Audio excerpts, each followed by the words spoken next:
Les autorités israéliennes semblent être en guerre contre des enfants. Je répète, des enfants.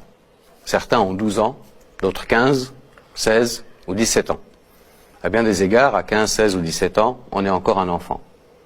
Selon l'organisation humanitaire Defense for Children International Palestine, en 2017, 14 enfants palestiniens ont été tués par l'armée israélienne.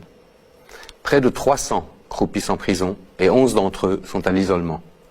En 2012, le quotidien britannique The Guardian a écrit que chaque année, entre 500 et 700 enfants palestiniens sont arrêtés et jugés par les autorités israéliennes. Ceux qui finissent en prison sont soumis à des pratiques qu'on ne peut décrire que comme de la torture psychologique. Isolement carcéral, menaces, injures, privation de sommeil. Les enfants qui avouent les crimes dont ils sont accusés le font pour ne plus avoir à subir ces pratiques. Je vous présente Dima El-Wawi. Elle avait 12 ans quand elle a été arrêtée. 12 ans.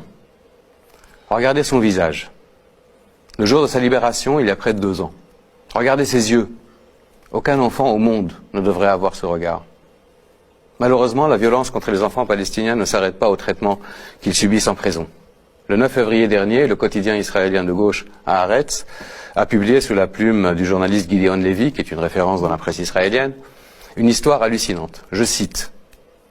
Comme à un safari, des soldats israéliens en jeeps traquent un adolescent palestinien et lui tirent une balle dans la tête. Il est difficile de croire qu'un tel acte barbare puisse avoir lieu au XXIe siècle dans un pays qui se prétend être la seule démocratie du Moyen-Orient, par une armée dont certains osent dire encore qu'elle est la plus morale du monde. Un acte qui rappelle l'apartheid en Afrique du Sud ou la ségrégation raciale dans l'Amérique du début du XXe siècle. Pendant des années, cette guerre qu'Israël mène contre les enfants de Palestine a été passée sous silence dans les médias occidentaux. Cette omerta, aussi choquante qu'inacceptable, a été brisée après l'arrestation de Ahed Tamimi. Vous savez, cette adolescente à la crinière blonde et aux yeux clairs, qui est devenue en quelques semaines le symbole de la résistance palestinienne. Cette adolescente, que l'ancien ambassadeur d'Israël aux États-Unis et député à la Knesset, Michael Oren, a soupçonné d'être une actrice engagée par la famille Tamimi à des fins propagandistes. Alors justement, c'est pas du tout une actrice, et tu vas nous rappeler un peu qui est Ahed Tamimi et nous rappeler un peu cette histoire.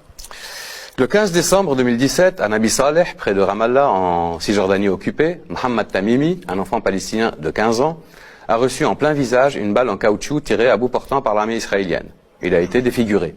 Sa cousine, Ahed Tamimi, 16 ans, a manifesté sa colère en giflant un soldat israélien. Le 19 décembre, soit 4 jours après, l'adolescente a été sortie du lit en pleine nuit et arrêtée par une unité de Tsahar. Ce soir, des enfants de Palestine. Oui, en effet. Les autorités